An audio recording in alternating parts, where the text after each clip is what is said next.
Hello, pup parents, and welcome to today's episode of the Perfect Pup Podcast. My name is Devin. This is going to be a good episode.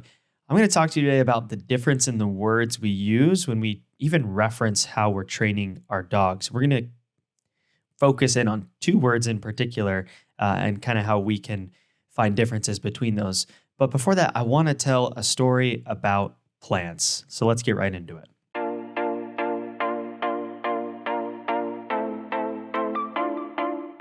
There have been multiple iterations of this type of study, and each one has its limitations, but different researchers have set out to find what the difference is for plants when we use positive or negative words. So there have been multiple studies, and basically what happens is this. In each study, the one I'll reference, they had two different plants, the exact same type of plant. They kept everything equal in regards to the amount of sunlight, temperature, how much water they were getting, etc. The two differences, there was one, and that's why this study has its limitations, but the one difference for one plant is they were saying positive things to that plant for the 30 days that they did this test. They also had it near other plants, which I think can sway this slightly. The other plant was told negative things. So, for example, the one plant, every day they would go to it and they would say things like, "You're such a great plant. Like, I can't wait for you to blossom. It's going to be so exciting. You're going to grow. You're going to be a great plant." And to the other plant, they were saying things like, "You suck. You're a terrible plant. No one wants you. You're not going to grow." Things like that. And wouldn't you guess, what those researchers found is that the plant that was hearing positive things as it was growing, grew taller, had healthier leaves, generally was a better, healthier plant. And you might be asking, well, those are just plants. And you know what? I want to say this. If something like that can have an impact on a plant, which in our minds, typically in society, we think a plant is a relatively basic thing, right? Give it water, give it sunlight, give it healthy soil, some, fertilizer, those types of things, keep the plant healthy.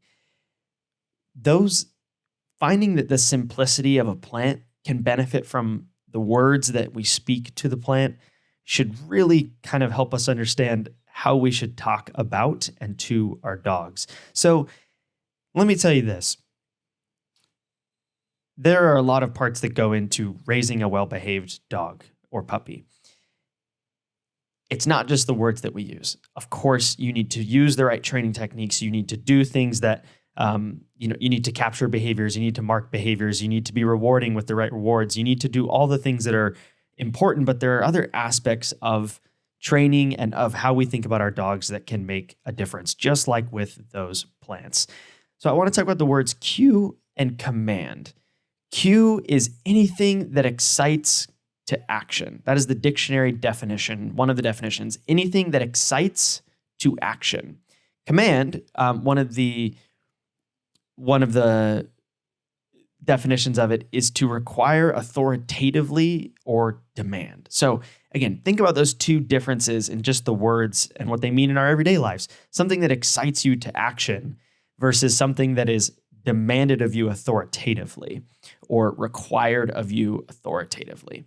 When we talk about our dogs, you've maybe noticed here at Pupford, we always try to use the word cue when we are teaching and talking about dog training, and to avoid the word command.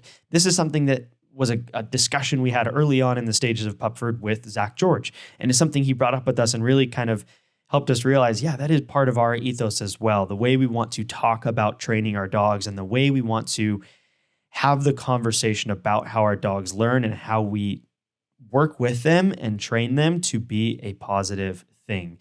Again, the authoritative, demanding, requiring of a command versus a word that excites to action. So to break it down in the differences as well from a more strictly training standpoint, typically the model, if you're using commands, is you're saying you're telling your dog to sit, and then maybe you're luring them, and as they do, then you reward. You're asking for it before they maybe have the learned understanding of it. Of punishment just in like the hitting your dog kind of way. That's not what I'm referencing only when I say punishment, but some type of punishment mechanism to tell your dog, no, that was incorrect. Whereas with the cue, it often is coming after the behavior is learned. And that's where you have capturing, and that's where you have shaping and marking. You are kind of guiding your dog towards what you want them to do. And then, and only then, that the time comes that you have the behavior learned, then you introduce the cue, and then the cue already has more value behind it versus just a word saying sit and your dog not understanding what it has to do. Right away, the word sit has less meaning and understanding behind it just with how our dogs learn. Whereas if you can teach your dog to sit first and then you introduce the cue word once they understand it, you have allowed your dog the opportunity to understand, and you've created a stronger bond with the cue word because they already know the behavior. It's just tying the word to it. So even outside of the definition side of cue versus command, how you're going about it makes a difference. And if you've followed along with 30 Day Perfect Pup and any of the courses in Pupford Academy, really the method we like to go towards is more of that cue-based method of let's teach our dogs what we want them to do first. You know, if you go check out the trick training course as part of Pupford Academy, Amber Card teaches that one. And in all of them, it's you know, you're learning, you're guiding, you are trying to get your dog to make the right choice on their own, and then marking and rewarding, and then introducing the cue once your dog is consistently doing it. So this mindset shift, it might seem subtle, but it makes a difference. Just like with those plants that heard positive things and there was a more positive tone with them, it makes a difference for our dogs as well. And, you know, you might be thinking it's just a word, and maybe you're right. But I've always been of the mindset of if I can do anything to help my dogs be more successful, feel more comfortable, and want to have a better relationship with me, then I'm going to do that because that's where improved behavior comes. What I've seen in my life is as I have a better relationship with my dogs, better communication, it's more of a two-way street versus me just saying, do this and that's it.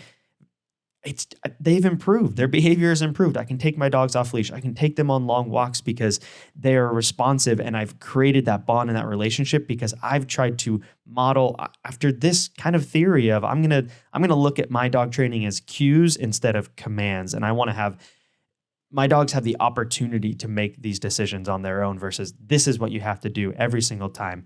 And you know what? You might be thinking to yourself, okay, this is all nice and fine, but what happens if I believe that my dog has this and they're still not understanding the cue? They don't necessarily know what I'm asking of them. So let's break that down. And there's usually a few reasons. I got some of these from an article from Victoria Stillwell, who is a renowned dog trainer. But you know, typically there's 3 reasons as to why your dog does not perform the cue. Your dog doesn't respond to the cue. You know, again, going back to the definition, a cue is anything that excites to action. So, you know, you're giving this word of, hey, this is what I want you to do. Sometimes your dog still doesn't do it. There's usually 3 reasons as to why. Here at Pupford, we try our best to offer as many free resources as possible, but we understand that sometimes you need more in-depth help for specific problem behaviors, and that's why we offer Pupford Academy. When you sign up for Pupford Academy, you'll get access to courses like impulse control, recall mastery, separation anxiety, leash walking, and even some intro to dog sports. You'll love Pupford Academy, so head to pupford.com to learn more today. The first one, and probably the most important, is that your dog doesn't actually know the cue, which means you probably have not done enough teaching before you introduced the cue, meaning the word just doesn't have any meaning for them. You know, I had the opportunity in my life to learn a foreign language, and there were times where people were yelling things at me, like they were telling me to stop in this foreign language, you know, crossing a street or don't go that way or something. And they're yelling these words to me and they didn't mean anything. So I didn't make any decisions based off of what I was hearing.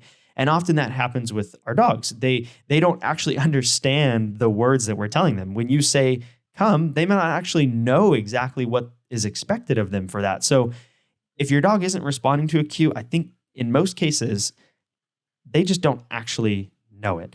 The second reason, and this would be a close second reason, would be that the distractions are more enticing in their environment. So that can come in a whole host of different ways, right? It could be other dogs, it can be other people, it could be squirrels, it could be birds, it could be a tasty snack on the ground, it could be whatever is more enticing to your dog than what you're asking of them. So again, if you're saying, hey, I want you to come to me, but there's a squirrel running the other direction, in their brain, they're saying that squirrel is more exciting. There's more value that I can derive from going after that squirrel than coming back to my human. So understand that distractions play a role if your dog isn't seeming to become excited when you give the cue word and want to perform an action. So think about distractions and how those are affecting the communication with your dog.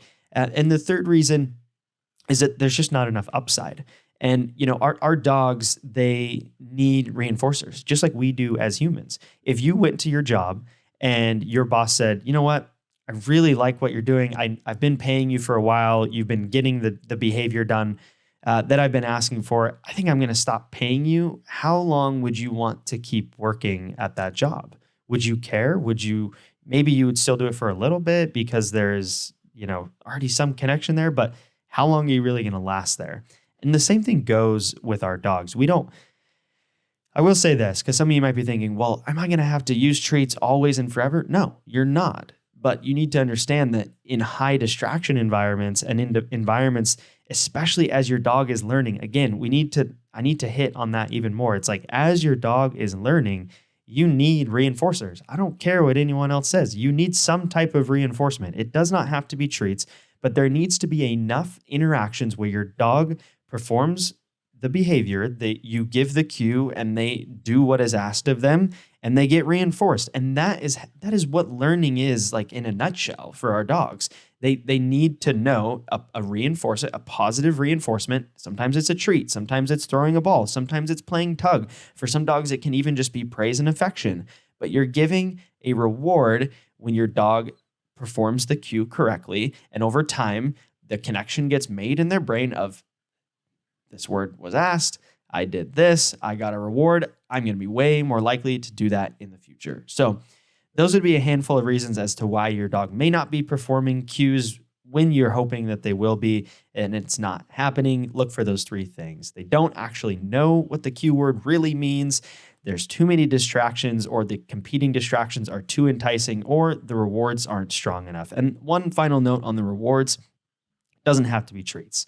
Treats are important. Treats are great. I use treats when I train my dogs, and I think it's important, and I mix it up. But I also use fetch. I also use tug. I also use, affection if there's none of the other things available. Giving some type of reinforcement to my dog to say, hey, I gave you a cue, you performed it, you made the right choice.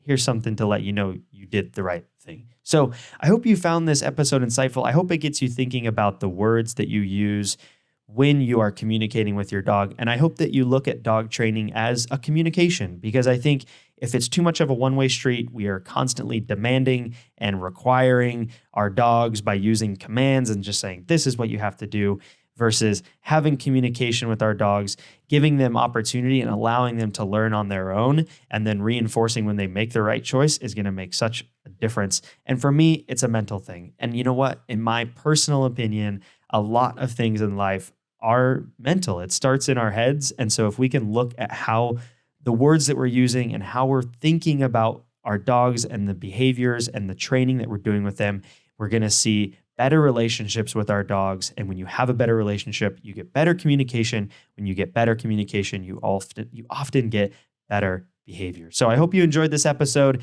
If you have a friend who is needing help with training their dog, please send this episode to them. If you're wherever you're listening, you can probably hit share, you can copy the link, whatever it is, share this episode with your friends. And I am asking you genuinely, if you have not already, please leave a review on Apple Podcasts, especially a written review. Tell me what you like, tell me what you want me to improve on, tell me other things you want to hear about in future episodes. It would be much appreciated. And other than that, we will catch you on the next episode.